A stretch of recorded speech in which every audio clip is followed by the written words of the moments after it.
ഈ അടുത്ത കാലത്ത് എന്നോടൊരു പെൺകുട്ടി ചോദിക്കുകയാണ്, എന്തിനാ വെറുതെ പൊളിറ്റിക്സ് പറയുന്നത്? പൊളിറ്റിക്സ് പറഞ്ഞാൽ എന്താണ് ലാഭം? നമ്മൾ വർക്ക് ചെയ്താലല്ലേ നമുക്ക് ഫുഡ് കിട്ടത്തുള്ളൂ എന്ന്. അപ്പം ഞാൻ പറഞ്ഞു ഓക്കെ, ഒരു ബേസിക് നോളജ് അതിന് എന്തറിയാം എന്നറിയാനായിട്ട് ഞാൻ ചോദിച്ചു. നമുക്ക് വേണ്ടി പോരാടിയ ഒരു കിങ്ങിൻ്റെ പേര് പറയാൻ പറഞ്ഞു.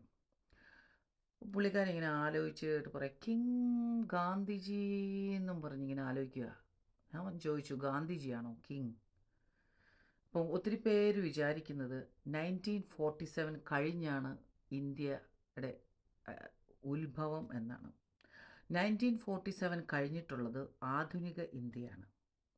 പുരാതന ഇന്ത്യ, പുരാതന ഭാരതം, അതിനെക്കുറിച്ച് ഒന്ന് സംസാരിക്കാം എന്ന് വിചാരിച്ചു ദിസ് ടൈം.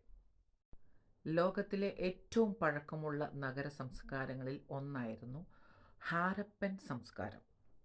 മോഹൻജൊദാരോ, ഹാരപ്പ, ധോലവീര, ഈ നഗരങ്ങളൊക്കെ ആ സമയത്തായിരുന്നു. ലിപികളൊന്നും അപ്പോൾ കണ്ടുപിടിച്ചിട്ടില്ല. ഗോതമ്പ്, ബാർലി, ഈ പരുത്തി കൃഷികളൊക്കെ ആ സമയത്ത് ചെയ്തിരുന്നു. രണ്ടാമത് വേദകാലം, ആര്യന്മാരുടെ വരവും വേദങ്ങളുടെ രചനയും ആ സമയത്തായിരുന്നു.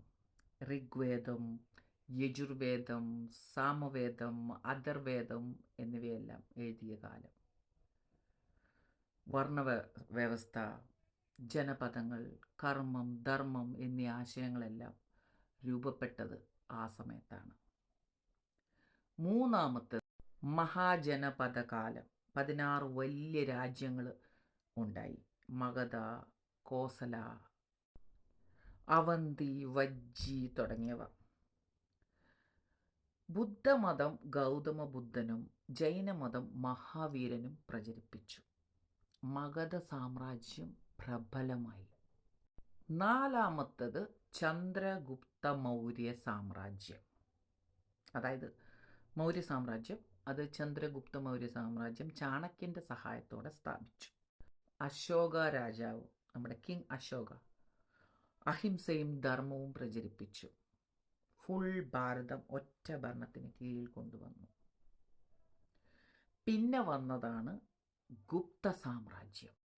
ഈ സമയം സുവർണയുഗം എന്നറിയപ്പെടുന്നു. നമ്മുടെ ആര്യഭട്ട, വരാഹമിഹിര, സുശ്രുത എന്നിവർ വൈദ്യം, ജ്യോതിശാസ്ത്രം, ഗണിതം എന്നിവയിൽ മുന്നേറ്റം നടത്തി. സംസ്കൃത സാഹിത്യം, കാളിദാസന്റെ കൃതികൾ, ക്ഷേത്ര നിർമ്മാണം എന്നിവയെല്ലാം വളർന്നത് ഈ കാലഘട്ടത്തിലാണ്. പിന്നെ ആദ്യ മധ്യകാലം. തെക്ക് ചോളർ, പാണ്ഡ്യർ, ചാലുക്യർ. വടക്ക് പ്രതിഹാരൻ, പാലർ, രാഷ്ട്രകൂടർ. ചോളർ സമുദ്ര വ്യാപാരത്തിനും ക്ഷേത്ര നിർമ്മാണത്തിനും പ്രശസ്തരായി. ഭക്തി പ്രസ്ഥാനം രാജ്യമെമ്പാടും വ്യാപിച്ചു. പിന്നെ വന്നത് ദക്ഷിണേന്ത്യയുടെ സുവർണകാലം. രാജരാജ ചോളനും രാജേന്ദ്ര ചോളനും തഞ്ചാവൂർ കേന്ദ്രമാക്കി ഭരിച്ചു. പിന്നെ വടക്കേ ഇന്ത്യയിൽ ഇസ്ലാമിക അധിനിവേശം. ഡൽഹി സുൽത്താനേറ്റ്. പിന്നെ മുഗൾ വംശം 300 വർഷത്തോളം ഭരിച്ചു. ബ്രിട്ടീഷുകാർ 200 വർഷത്തോളം ഭരിച്ചു. ഇതൊക്കെ കഴിഞ്ഞിട്ടാണ് ആധുനിക ഇന്ത്യ തുടങ്ങുന്നത്. സോ നമ്മുടെ രാജ്യത്തിൻ്റെ ഒരു മൂല്യം, അതായത് വേദങ്ങളുടെയും ഉപനിഷത്തുക്കളുടെയും ഒക്കെയാണ് ഈ മണ്ണിൻ്റെ സനാതനധർമ്മം. ആ സനാതനധർമ്മത്തിൽ, അല്ലെങ്കിൽ ആ സനാതനധർമ്മം ഫോളോ ചെയ്ത് വരുന്നത് വരെയാണ് ഹിന്ദുക്കൾ എന്ന് പറയുന്നത്. മുസ്ലിങ്ങൾ, ക്രിസ്ത്യാനികൾ എല്ലാവരും വന്നെങ്കിലും വെളിയിൽ നിന്ന് വന്നു അവരുടെ കൾച്ചർ ഫോളോ ചെയ്യുന്നതും ഈ രാജ്യത്താണ്. ഈ രാജ്യത്ത് എല്ലാ ആൾക്കാരുടെയും കൂട്ടായ്മയോടെയാണ് ഈ രാജ്യം ഇതുവരെ വന്നത്.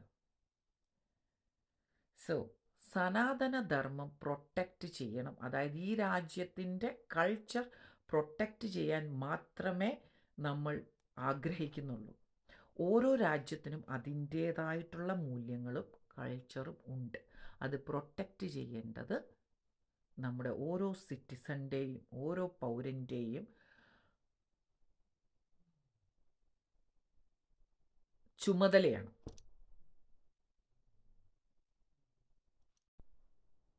ആ സനാതനധർമ്മം പ്രൊട്ടക്റ്റ് ചെയ്യുന്നതിന് വർഗീയത, മതേതരത്വം, ജനാധിപത്യം ഇങ്ങനത്തെ വലിയ വലിയ വാക്കുകൾ ഉപയോഗിച്ച് വഷളാക്കാതെ നമ്മുടെ രാജ്യത്തിൻ്റെ മൂല്യങ്ങൾ സംരക്ഷിക്കാൻ ശ്രമിക്കുക.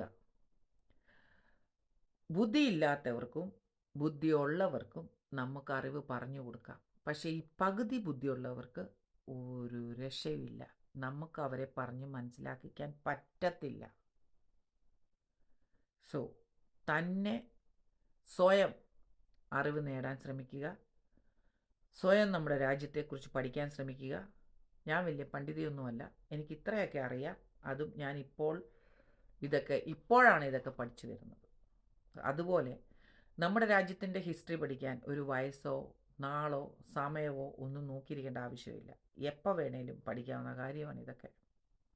കാരണം ഒരു മോദിജി ഇറങ്ങി വന്ന് എല്ലാവരെയും പഠിപ്പിച്ച് നടക്കുകയില്ല. എല്ലാവർക്കും ഹിസ്റ്ററി അറിയണമെന്നൊന്നുമില്ല. ഒത്തിരി പേർക്ക് അറിയാത്തവരുണ്ട്. അതുകൊണ്ട് നമ്മൾ തന്നെത്താൻ കുറച്ചെങ്കിലും സ്വയം ഇൻട്രസ്റ്റ് എടുത്ത് ജീവിക്കുന്ന രാജ്യത്തിൻ്റെ കൾച്ചർ പഠിക്കാൻ ശ്രമിക്കുക.